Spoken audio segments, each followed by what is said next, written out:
Aproveitando que a gente acabou de iniciar o ano de 2022, a gente pensou em falar de um tema bem importante, que é sobre as metas e expectativas do início do ano. Depois de 2 anos muito difíceis de pandemia, né, que um ano foi extensivo do outro, a gente achou que seria interessante a gente falar um pouquinho sobre as metas, né, que a gente coloca aí no início do ano, as expectativas que a gente vai criando.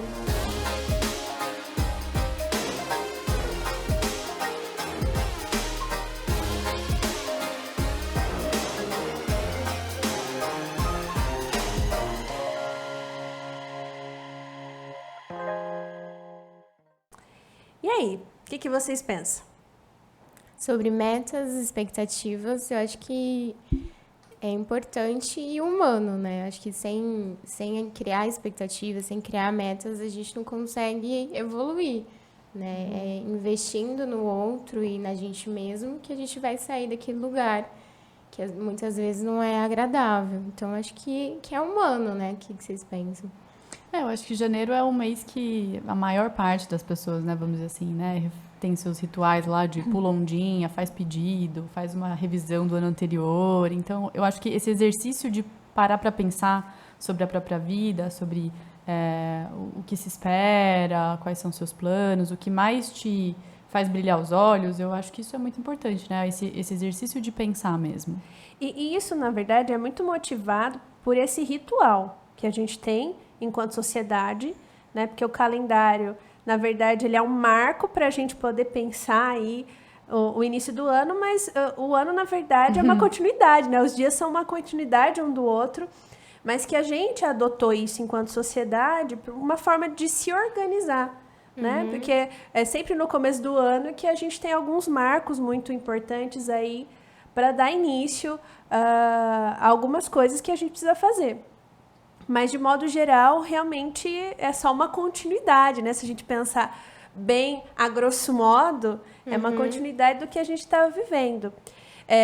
Para mim, particularmente, eu acho interessante, porque é o período que eu tiro férias.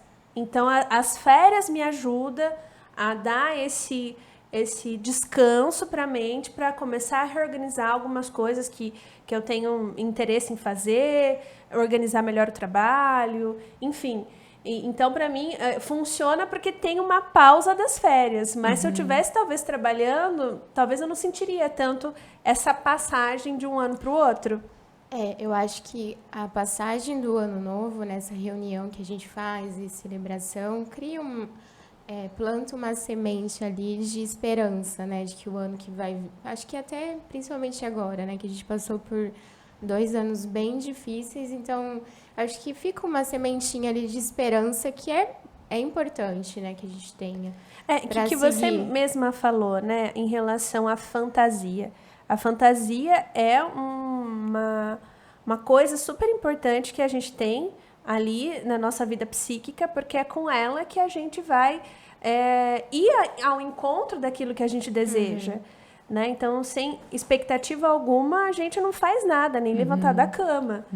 A gente tem que fantasiar o nosso dia, né? Tem que vislumbrar, assim, o nosso dia, o nosso ano, para poder continuar. Né? Até porque a realidade geralmente é bastante dura com a gente, né? Então, se a gente não consegue, depois de um ano que passou, inclusive esses 2 últimos anos, né, que passaram, que foram tão complicados, se a gente não conseguir resgatar a capacidade de criar, de pensar, de ficar imaginando, o que eu queria pro meu ano, o que eu queria diferente, o que Sonhar, eu posso... né? Eu acho que fica muito árido, fica desértico, né, na nossa vida. Sim. Então, é uma...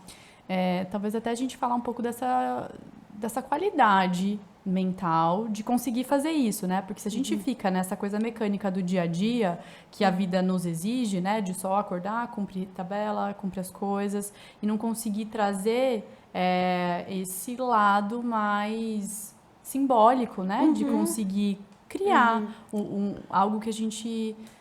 ter uma perspectiva, né, de viver, de ter é uma habilidade saudável da mente, né? Sim.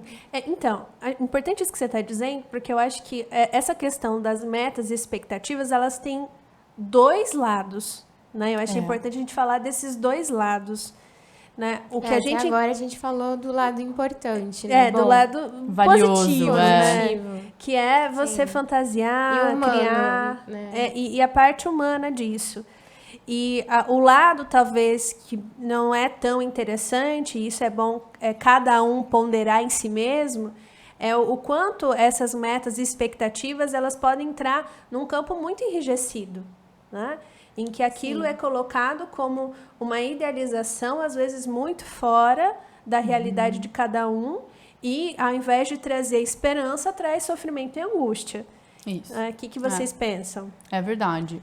É importante que a gente consiga chegar um pouquinho mais perto do que a gente quer, né? Que é esse contato consigo mesmo, mas sem que isso seja de uma maneira muito exigente, muito idealizada, né? Então, assim, eu vou mudar minha vida completamente em 2022. Geralmente isso não acontece, né? O que a Jéssica falou de que é um dia que marca 31 para 1º de janeiro. Então, a gente pode pegar leve, né? E eu acho que é importante pensar nessa coisa da expectativa e da realidade, né? Não distanciar tanto uma coisa da outra. Então, quando eu fiquei pensando sobre essa questão da expectativa, a gente pensa no ano novo, mas a gente cria expectativas ao longo do ano com as pessoas, nos relacionamentos.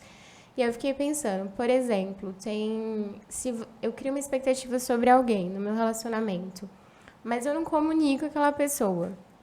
E eu fico esperando que ela cumpra algo que eu imaginei, né? Que eu fantasiei na minha cabeça, mas não comunico. Então, tá muito distante, né? A realidade do que você tá vivendo, do que você tá querendo para você e para aquela relação. Então, acho que é importante também que a gente consiga aproximar essas duas coisas, né? E se você cria essa expectativa e não comunica sobre o outro, a chance de você se frustrar é muito maior. Porque é um outro universo ali, né? Por mais que você tenha uma intimidade, uma aproximação, né, com a pessoa, é um outro universo. A pessoa não vai conseguir O adivinhar sujeito é outro, né? Sim, é um outro. A pessoa não vai conseguir adivinhar o que você está esperando dela se você não comunicar, né? Se você não verbalizar. Então, eu fico pensando muito nisso, né? Na importância da gente aproximar as nossas expectativas da realidade. Quanto mais a gente conseguir fazer isso, eu penso que é melhor. Inclusive, né, isso me faz pensar muito as metas relacionadas ao emagrecimento, à perda de peso, né? O quanto às vezes fica tão longe daquilo que é possível para a pessoa que vira uma fonte de frustração. Né? Perder quilos muito rápido, né? Sem um acompanhamento nutricional e médico. Sim. Então, entra num nível de cobrança, até porque a gente vive no mundo contemporâneo, muito midiático, né? As redes sociais têm uma influência muito grande sobre a nossa vida, que a gente vai, muitas vezes, usando o que a gente vê lá como um parâmetro, né? Para a gente criar as nossas próprias metas. Mas aí vai se distanciando das metas reais e possíveis à sua realidade para se espelhar naquilo que está muito longe de você.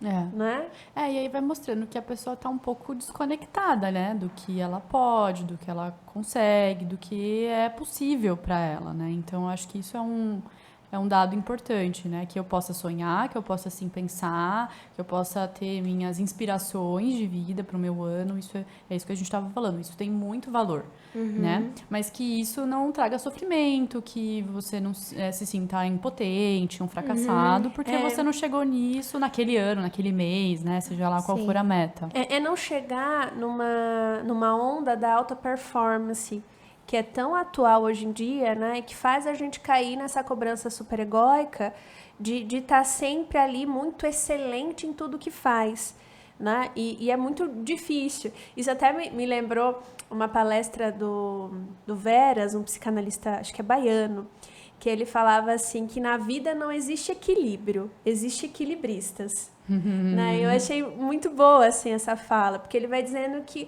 é por aí, né, que a gente vai conseguindo dar conta das demandas da vida, e aí isso entra, esse assunto que a gente está falando, que é você estar ali com os pratinhos. Uma hora uma coisa vai funcionar melhor, outra vai funcionar melhor. Então, a gente vai ali tentando trazer esse equilíbrio, mas muito mais no sentido de ser equilibrista, né? E não de ter uma coisa constante e frequente, porque a gente não dá conta mesmo, né? A nossa natureza humana não dá conta disso. Eu acho que talvez assim vocês me ajudem a conversar sobre, mas talvez dê para trazer um conceito da psicanálise que é do ideal de eu. E nós crescemos com esses ideais de eu, né? Conforme a gente vai se vinculando com figuras importantes da nossa vida. Às vezes, no primeiro instante, são as figuras parentais, depois é a escola, depois são os amigos. Então, a gente vai se moldando conforme a gente vai se relacionando.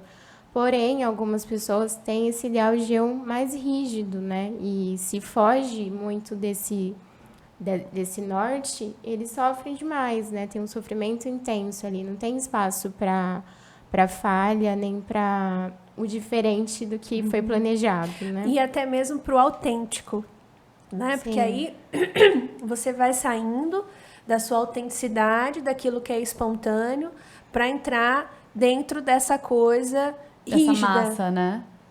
Do que tem que ser feito. Acho que o tem que... A Paulina Sinhotti, uma professora nossa, muito querida, falava... Alguém comentou um dia numa aula, falou assim, fulano tem que... Dela, não, fulano não tem que nada. Ninguém tem que, né? Se começar com tem que... essa massa, né, de obrigações e todo mundo eu tem que fazer a tenho mesma que coisa. engravidar, eu tenho que emagrecer, eu tenho que me formar com 20 e tantos anos. Exatamente. Eu acho que a pergunta seria, eu preciso?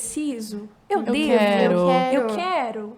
Né? Eu quero fazer isso, é genuíno meu, ou eu tô me espelhando no outro, no desejo do outro? Eu acho que engravidar é um bom exemplo, assim, né? Porque, sei lá, emagrecer, ok, faça seus objetivos acontecerem. Agora, assim, eu quero engravidar é uma pergunta, gente, assim, muito séria, né? Vamos falar a verdade. Sim. Que não é qualquer coisa. E, realmente, na nossa sociedade, eu acho que ainda tem, assim, alguns anos, idades, né, estipuladas, protocolos bem perigosos, né, que se você não tá ali um pouco mais pensando sobre a sua própria vida e você simplesmente engravida porque você tinha que, é muito sério, a gente tá falando de um bebê, de uma vida, de um ser. E mesmo com você, né, você vai norteando a sua vida pelo desejo do outro, né? Olha como é pesado isso, né? Você vai viver na vida do outro, na verdade. E eu acho que vai ficando um espaço em aberto dentro de você.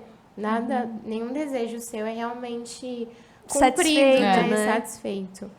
E eu acho que daí a chance de adoecer é grave também, é grande também, Porque né? uma hora acorda, né? Uma hora nossa, eu tenho um filho de 3 anos, nossa, eu casei, Sim. nossa, eu tenho... A conta vem. Isso, sempre chega, né? A realidade sempre se coloca. O Bion falava isso, né? Então, bom, psicólogas aqui falando, né? A gente tá sempre sugerindo uma boa terapia pra gente estar ali semanalmente, mais do que vivas, ativas, pensando sobre a nossa vida, o que a gente precisa melhorar, o que a gente tá repetindo de um jeito que às vezes a gente não tá vendo, né? A terapia mostra isso. E também em relação a esse assunto, eu acho que é tão importante a gente falar desse espaço para o novo, né? Que eu acho que a gente vai, às vezes, perdendo um pouco essa noção, né? Na entrada do ano novo, ter essa flexibilidade para o inusitado, para o incerto, para a surpresa. Porque quando a gente faz essas metas, né? E hoje, os coaches que digam, né? Aí, sempre colocando isso como uma coisa que você tem que seguir, que você tem que ter, porque se você não tiver, seu ano não vai bem. E que vai fazendo as pessoas ficarem tão presas àquilo que está no papel, aquilo que elas idealizaram, que não dá espaço para o inusitado. E esses 2 últimos anos que a gente viveu de pandemia, a gente levou um tapa na cara em relação a isso. Exatamente. Né? 2020 entrou. Pensar 2020. Quem imaginava que uma gripe que estava acontecendo lá na China ia chegar no Brasil em poucos meses? Ia fazer todo mundo entrar dentro das suas casas. Foi uma coisa inusitada. Né? E trouxe muito mais angústias para quem não está acostumado com esse exercício do não saber. da dúvida, da incerteza. E a gente estava falando do lado difícil, do não saber, né? Que a gente enfrenta. Mas, às vezes, o novo pode ser melhor do que a gente imaginava, né? O desconhecido não é necessariamente ruim. Exato. Né? E a gente fica com essa projeção de que aquilo que é o correto e é o melhor... E não experimenta, né? O novo que pode ser bom para mim também. Foi o que a Jéssica falou da flexibilidade, né? De não se assustar com esse novo e ver que ali pode trazer alguma coisa, né? Eu acho que é dar esse espaço para que você possa experimentar as novas situações que vão surgindo, né? Então, assim, no decorrer do ano, muitas coisas podem acontecer na nossa vida pessoal, profissional, e que se a gente não tiver um pouquinho de flexibilidade para abraçar coragem, né? De aceitar, de se arriscar. Isso, de experimentar aquilo, a gente vai criando uma certa resistência, né?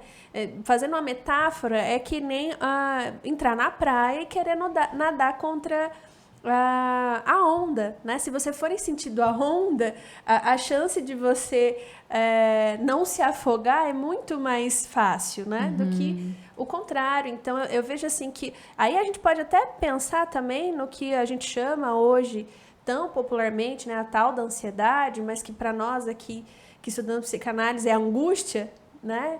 É angústia. A angústia vem disso, daquilo que você vai lutando contra, que você vai tentando controlar, que você vai tentando manter aquilo... seguro. Exato. Né? E vai abafando os seus desejos também, principalmente, né? Você vai tendo que dar conta de algo que você estruturou, que você precisa dar conta, e os seus desejos vão ficando cada vez mais distantes. Acho que essas coisas acabam...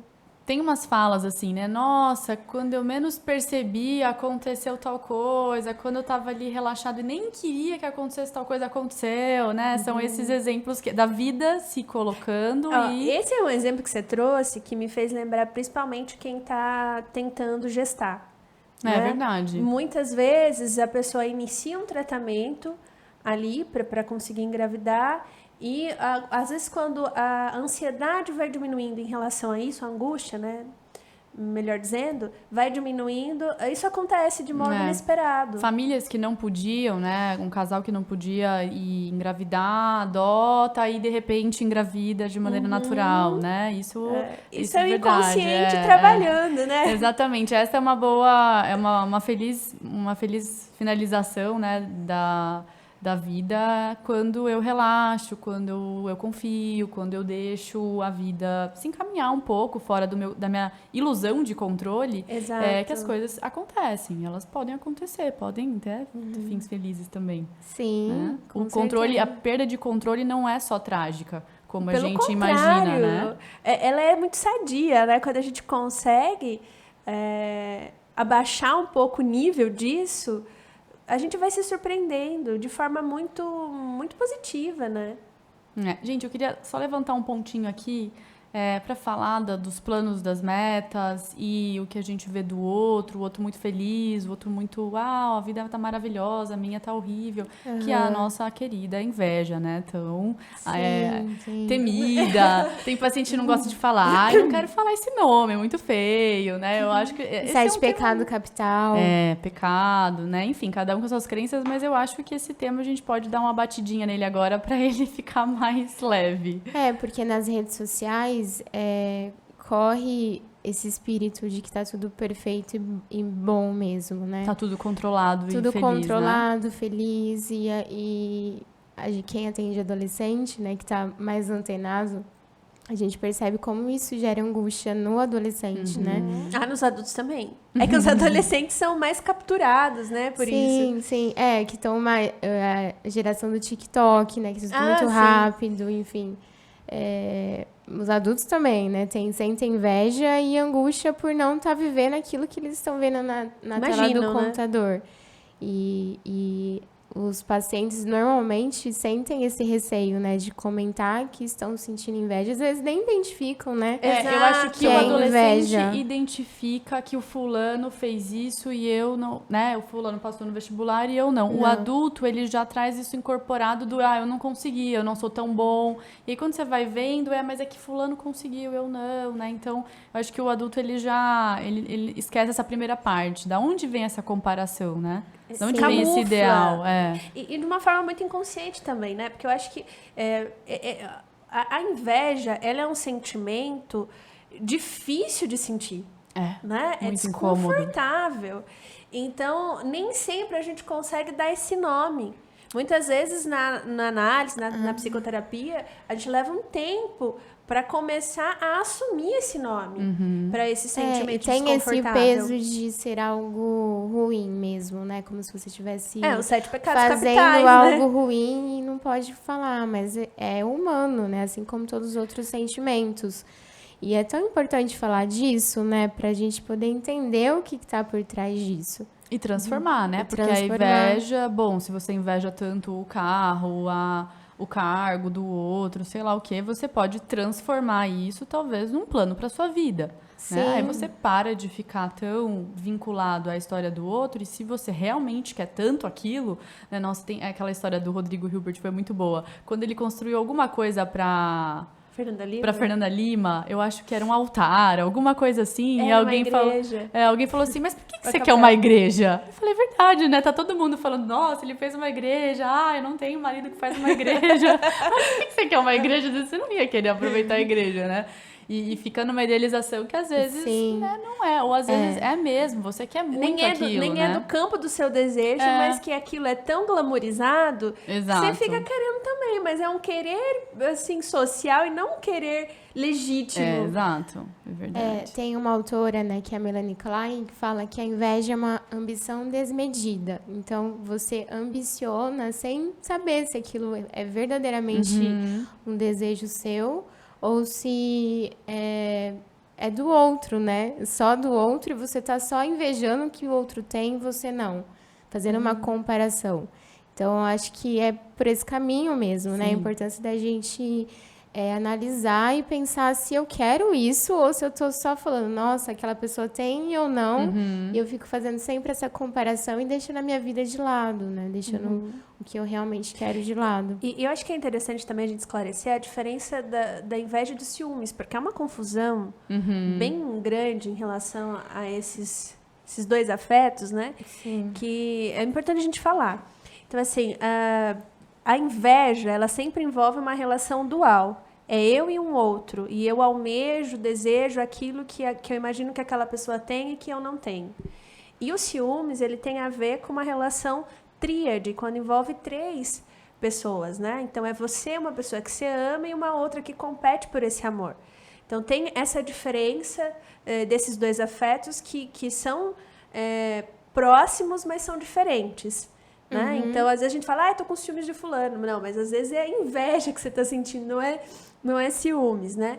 E é importante também dizer que é um afeto constitutivo, né? A gente nasce e ali, logo nas primeiras relações de pai, mãe, irmão, esses afetos vão aparecendo. Não sei se vocês lembram um vídeo que viralizou, acho que foi ano passado, das irmãzinhas. Sim, eu sempre uso ele como exemplo.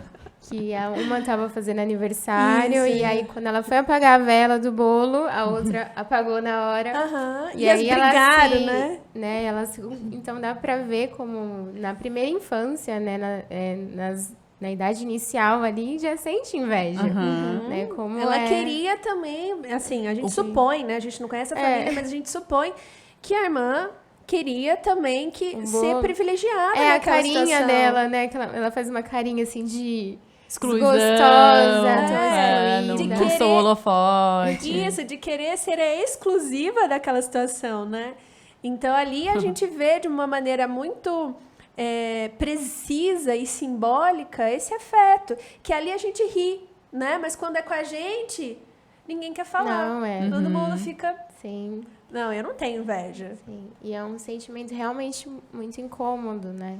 E muito você presente, muito frequente. Porque a inveja, muitas vezes, ela vem em pequenos detalhes, né? Não necessariamente é uma coisa muito grande que o outro tenha, uma conquista, um bem material. Às vezes são detalhezinhos, a desenvoltura de uma pessoa, alguma coisa muito simples. E a gente, muitas vezes, sofre por não se ver capaz. Fica se comparando. E um outro ponto que eu acho que é importante é que quando você faz essa comparação, você exclui as suas próprias habilidades, né? Você idealiza o outro e coloca ele naquele altar e você ignora todas as habilidades que você tem. Fica um desvalorizado, né? Fica uma balança completamente desequilibrada. Isso me lembrou a frase do Riad, do nosso professor aqui, né? Que ele falava assim, que o ciúmes mata e a inveja aleja.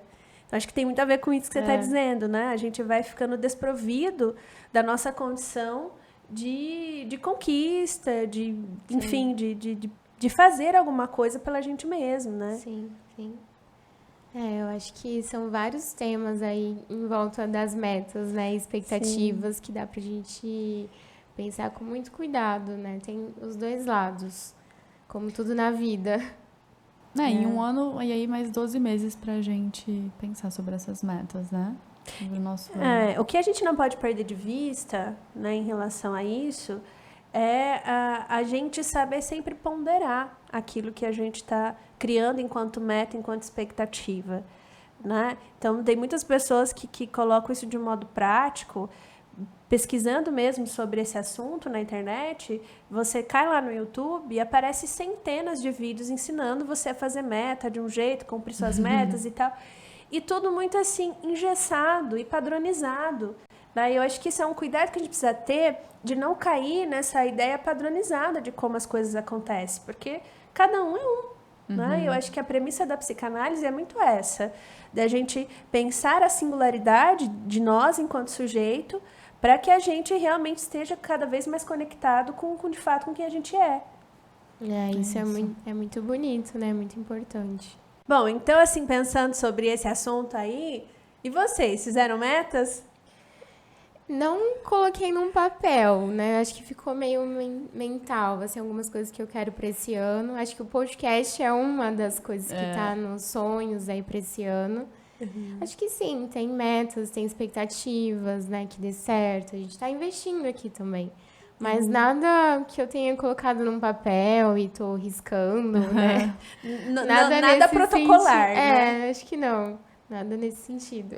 E você, Lara? Eu sempre fui a pessoa que fiz listinhas com desenhinhos e canetas diferentes. Eu tinha um ritual ali, mas faz uns 2 anos que isso não acontece mais e acho que tá bem mais natural, assim. Sim. Você acaba pensando um pouco sobre esse ano, né? Hoje, dia 9, vai chegando, vai começando janeiro, né? Não é uma coisa num dia fechado, assim. Vai tomando forma um pouco, né? O que a gente vai querendo. E eu acho que o podcast tá realmente nos meus top 3, assim, de objetivos para focar, para fazer algo legal, para sonhar esse podcast, né? Porque eu acho que pensando aí o podcast, pelo menos para mim, eu acredito que para vocês também, tem muito a ver com a gente se divertir fazendo isso, né? E a gente também explorar um pouco o nosso conhecimento para ele não ficar restrito ao campo do consultório. Né? Porque todos nós aqui temos uma prática clínica, mas que é um tanto solitária.